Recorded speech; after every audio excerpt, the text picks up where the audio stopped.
Hey guys, Joe Anthony here.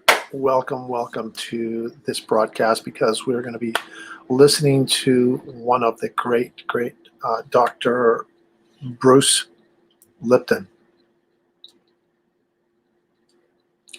And what's pretty cool is that this Dr. Bruce Lipton, he's the author of one of the most popular #1 best-selling books, The Biology of Belief. He's going to be talking about really reprogramming the subconscious, because the subconscious is where 95% of all our negative habits stem. I mean, that's where they are, right? So what we want to do is we want to reprogram, replace those negative habits with better empowering habits so we can enhance our performance, right? Optimize our performance. It's about being a better version of yourself. And that's really the goal of performance enhancing patches. However, there are many limiting beliefs that our subconscious has that even with wearing performance enhancing patches, you will still be at a limit. You're still limited because of your subconscious and what's programmed there. So without delaying, let's go ahead and get right into it. Let's dive deep into Bruce Lipton, and we're going to put Bruce Lipton's information up here. Okay.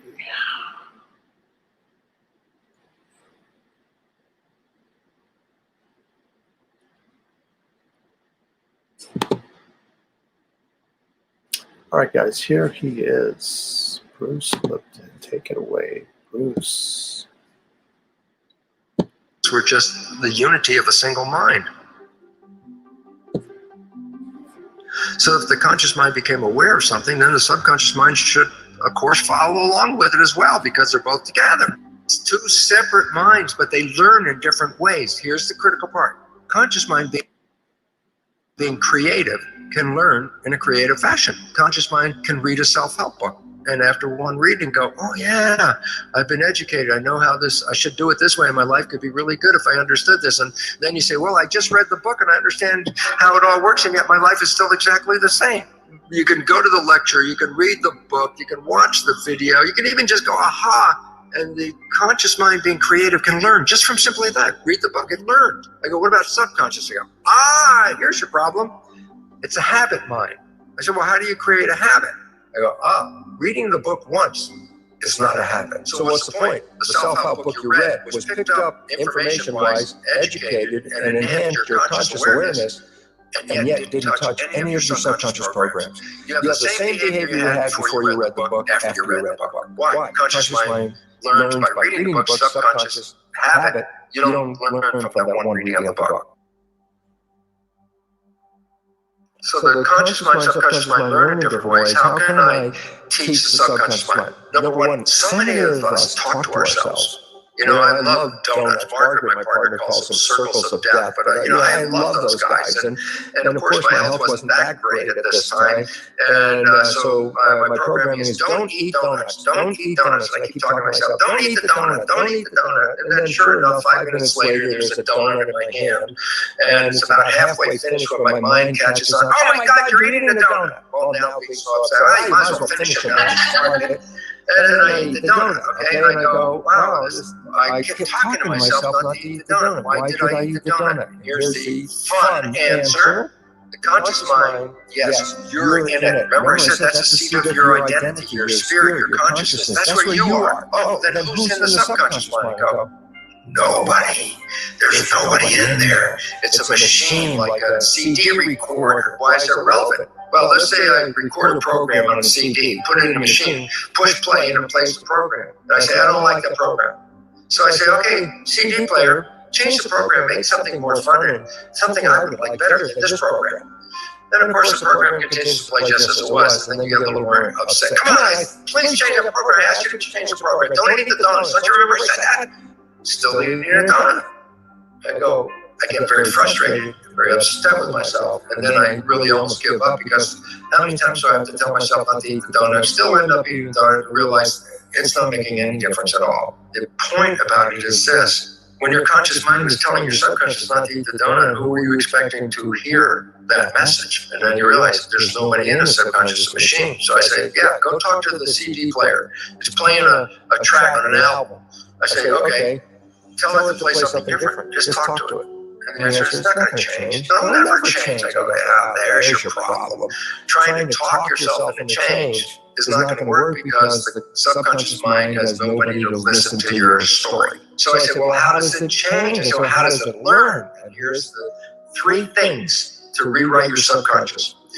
Number 1, how did it learn in the first 7 years, the programmable period? I say, the brain was in a low vibrational frequency called theta, which is hypnosis. So if I use hypnosis, I can download a program. I say, yes, you can. That's how you can do it. I go, do I have to have somebody else do the hypnosis on me? I go, here's the fun part. The vibration of theta is a low vibration. It's below consciousness, which is alpha. And a higher vibration in alpha is beta, which is like schoolroom studying, work mind, work consciousness. And so there's higher vibration is beta. The next one down is more calm, is alpha. When you go down below alpha, theta, which is the hypnosis or imagination phase as well, because children in that theta period, first 7 years, mix the real world and the imaginary world seamlessly. And that's because theta is imagination and reality mixed. And then below theta is one lower vibration called delta, which is absolute sleep. I say, well, what's significant? I say, well, every day when you wake up, you're coming from delta, the lowest vibration, just as you're waking up in the morning, just as you're coming out of sleep, the immediate, groggy period in that beginning, that's theta. That's where imagination and hypnosis and reality start to mix together. So guess what? Every day when you're going to bed or when you're waking up, you go through a zone of theta. Naturally, from sleep vibration delta, the lowest, to waking up, you have to go through theta. Theta is imagination. So guess what? If you put earphones on and play a program as you're going to bed, just as your conscious mind lets go and is not paying attention to the program at this point, you're really going off into sleep. Theta is engaged. And what's theta doing? Taking the program and downloading it into the subconscious mind, because that's what theta does, hypnosis, bypassing the conscious mind, which just went to sleep. So every night, putting on earphones and playing a program of a behavior that you want to create in your life, repetition of that every night will then manifest that experience. So the first 7 years, hypnosis, theta, auto hypnosis with earphones, I said, and going to bed, that's the way you can program it. Number 2, what about programming after age 7? For our seniors, Social Security is a sacred obligation, a sacred promise made. The current president is threatening to break that promise. He's proposing to eliminate a tax that pays for almost half the Social Security without any way of making up for that lost revenue. I go, well, then the conscious mind's working. So how do I put a new program in? I say, you practiced. You repeated something over and over again, making a habit out of it. I say, you want to learn ABC. How many times did you start with ABC and then get to a certain point and then stop because you didn't know what was next? And then you thought about what was next. A, B, C, D, E. E. A, B, C, D, E.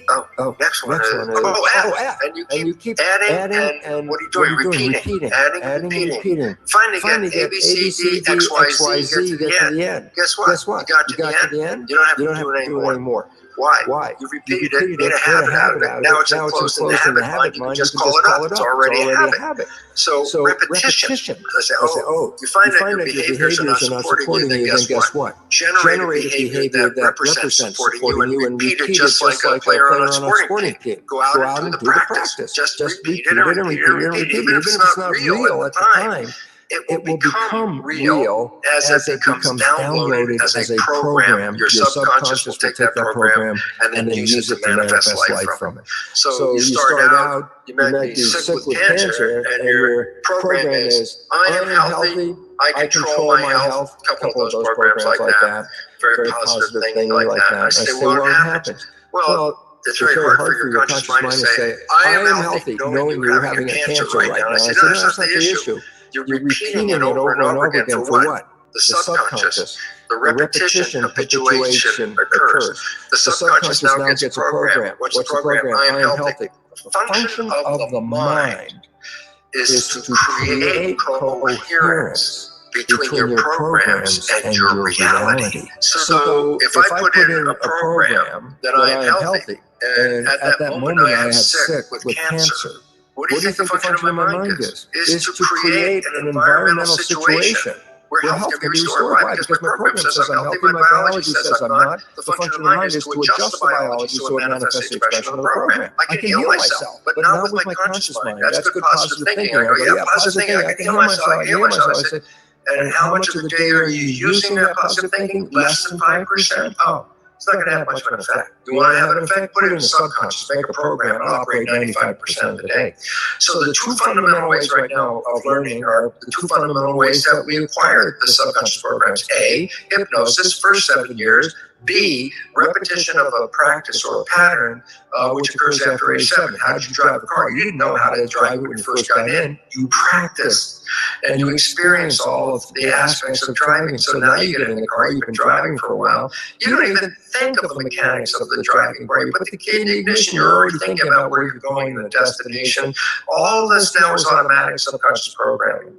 And you can turn any aspect of life into that automatic subconscious program. Being in love can be a subconscious program. I say, why is it relevant?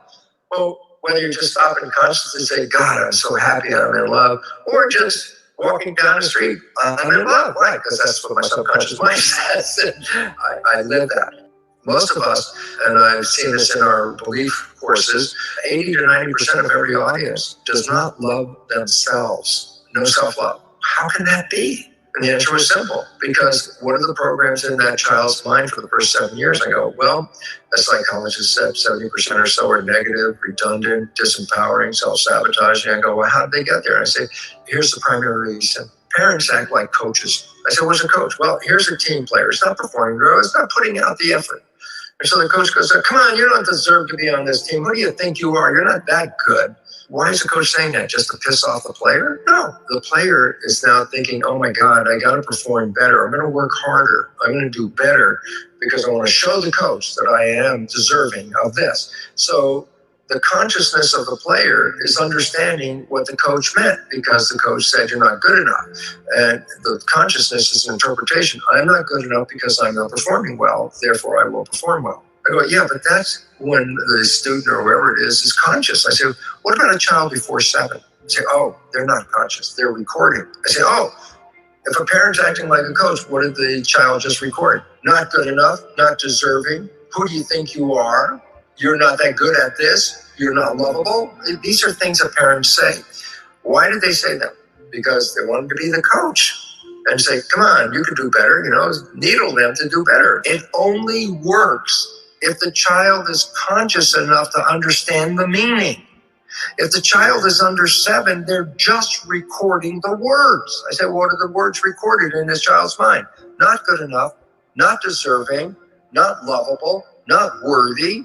These are the programs of the subconscious mind. I go, yeah. And I said, what happens if that mind plays 95% of the time? Oh, what's the function of the mind? Take the program and create behavior that will, make coherence between the resulting life and the program. The program is not good enough, not worthy, not deserving. Then guess what? The behavior is going to come from the mind. Any behavior that will show outside people that A, I'm not good enough, not worthy, or deserving, because my behavior will be coherent with the program.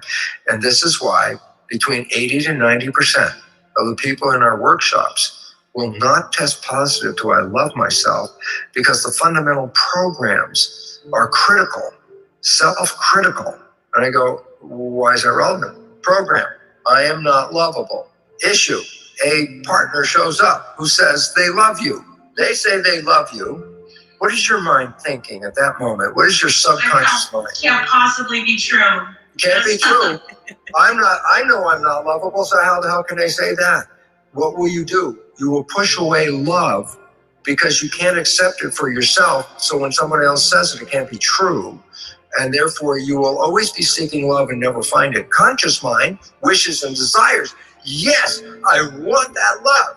Yeah, 5% of the day. 95% of the time, you're not worthy. You don't deserve this. Who do you think you are? And all of a sudden, it's like, oh my God, of course. if that's running 95% of the day, I'll never be successful. And why am I worried about it? And the answer is because that 95% of the day is not visible to me. So if I'm sabotaging myself 95% of the day with programs that will push away everyone who loves me, and then at the end of the day come home and say, I can't find a mate.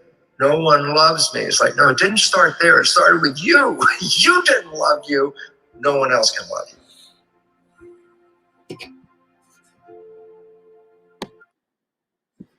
That's it, guys. That is powerful information. So what we're going to do is we're going to focus on the mind, the subconscious, and we're going to start with basic patching, the X39, and you can go to patchme.me. You can join a patching party. We'll talk a little bit more specific next week. Today's Friday. So I wanted to leave you with that. Have an awesome Friday. Have an awesome rest of your night and weekend. And I will see you next week, guys. Next week.